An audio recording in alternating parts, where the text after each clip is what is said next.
one day somebody does something unspeakable to someone else, to someone you hardly knew, and you do something about it, because you can. This story comes to us from AP News, where in hundreds of deaths where police used force meant to stop someone without killing them, officers violated well-known guidelines for safely restraining and subduing people, not simply once or twice, but multiple times. That's right, most violations involve pinning people face down in ways that could restrict their breathing or stunning them repeatedly with tasers. An Associated Press investigation found this information out.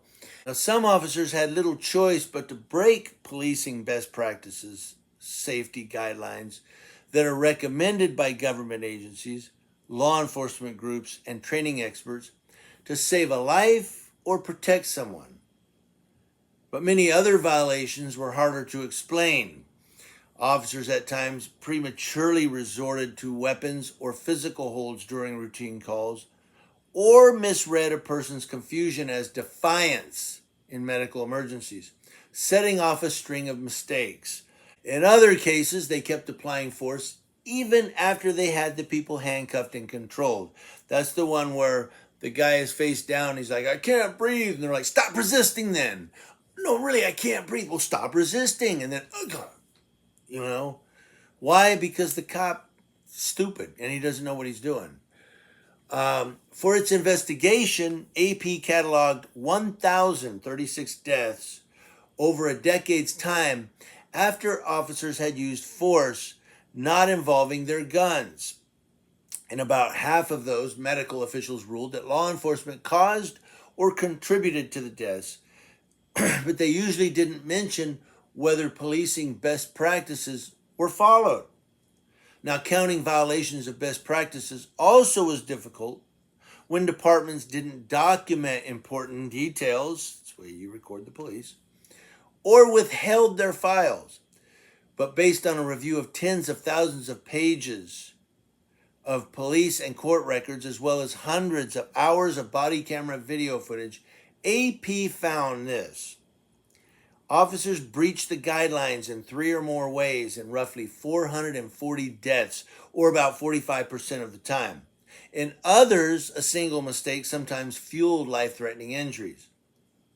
Many who died were on drugs or alcohol, had underlying medical conditions, making them more vulnerable to misapplied force, just as best practices forewarned.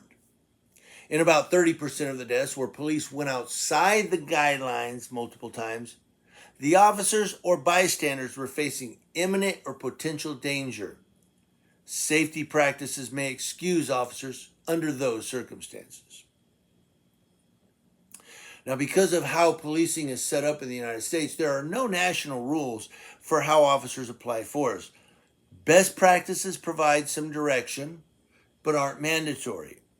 In the end, individual departments or states set their own policies and training. Directives from the federal government would help establish consistent use of force standards, said Alex Del Carmen, a longtime criminologist who has monitored court-ordered reforms at troubled departments and works at Tarleton State University. Now, while national policing organizations offer guidelines, they don't always trickle down to officers, and he added, they do not take the place of the federal government, who should have taken the lead many years ago, providing direction and clarity. So the reasons why officers didn't follow the guidelines varied, says AP. Some testified that they weren't taught those standards, and other departments' policies weren't up to date. A few times, officers specifically credited their training with helping avoid mistakes. One Ohio deputy, for example, holstered his taser after he was told a 60-year-old man wanted on a warrant had heart trouble, so he put his taser away. Tyler Owen, a former officer, believes nearly all police do get it right. Most encounters don't involve force, he said, and the solution for avoiding trouble is almost always straightforward. Comply with the police. And there it is. Look, just obey. They won't have to use force. So it's your fault, not the cop's fault. And again, I'm sometimes I come across as very cynical when I'm talking about this particular topic. I do come across as cynical. I get it. I can be one-sided on this, but and again, I know it's a case-by-case basis. I do. I mean, I know that if a guy, the one with the girl had the knife and she was trying to stab the other girl in the neck, and the cop shot her. Just having a white cop shot a black girl, and everybody's freaked out. But I believe that he saved that other girl's life. She was about to get stuck with that. It was a big ass knife too. So there are situations where use of force just has to be applied, and it has to be a dangerous use of force. Sometimes, yes. But officers don't always get it right. And this guy's saying straightforward, just comply with the police. Remember, what's his name? Chief, I can't even think of the idiot's name, out of San Antonio, Texas. Well, if you just comply, it'll be over in 2 minutes. I mean, you don't have an obligation to comply. But if you will comply, then, it'll be over. Instead of, well, you don't have an obligation to comply, so the officer should just walk his ass away. That's what he should have said. But that's how cops think. Look, I'm telling you to do something, comply, or I'm taking you down. What law did I break? Well, it doesn't matter. I'm giving you an order. Yes, mein Führer. That's how you feel sometimes. I digress. I'm sorry. Step off my soapbox. The quote here is, by continuing to resist and continuing to fight law enforcement, you are putting yourself at risk, said Owen, now spokesperson for the Texas Municipal Police Association. Did you hear that? The Police Association. When officers deal with people who are volatile or can't comprehend commands, they sometimes need to use force outside best practices, they're saying, even if that means doing violent things to go home to their families. I get that. No, if a guy's trying to stab a cop or he pulls a gun and he cocks it, things happen. I get that. Now, AP's investigation, done in collaboration with the Howard Centers for Investigative Journalism and Frontline, which is on the public broadcasting system, they covered 2012 through 2021. Now, while violations span many types of less lethal force, the most prevalent happened in the 4 areas which they mentioned below. This is a really long story, so you can go through and you can read this story if you want. It's really freaking long.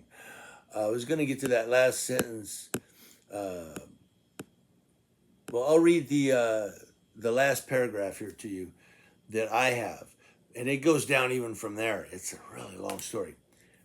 But I'm going to end with this paragraph here, that the Department of Justice also has warned that prone restraint can be more dangerous to a broad category of people police often confront, those on drugs or alcohol.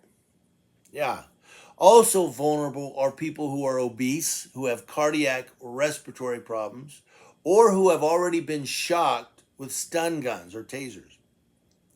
By 2001, the Department of Justice advised departments to develop policies addressing positional asphyxia. And of course, again, the story goes down from there. But he wants the federal government to, what do you say, write a policy or develop a policy addressing positional asphyxia, or people being killed by you leaning on their lungs. So all in all, this is really long. I apologize for the length of it. It's really lengthy. But the bottom line here is they're looking to have the federal government develop policies of use of force. Use of force is usually written by the police chief or the sheriff or sometimes the attorney general of a state. It's time for the U.S. Attorney General, the federal government, to get involved and say, look, we're going to develop a use of force policy and you guys are going to follow it, or it's going to be considered a federal crime. Ha ha ha! Yeah, good luck with that.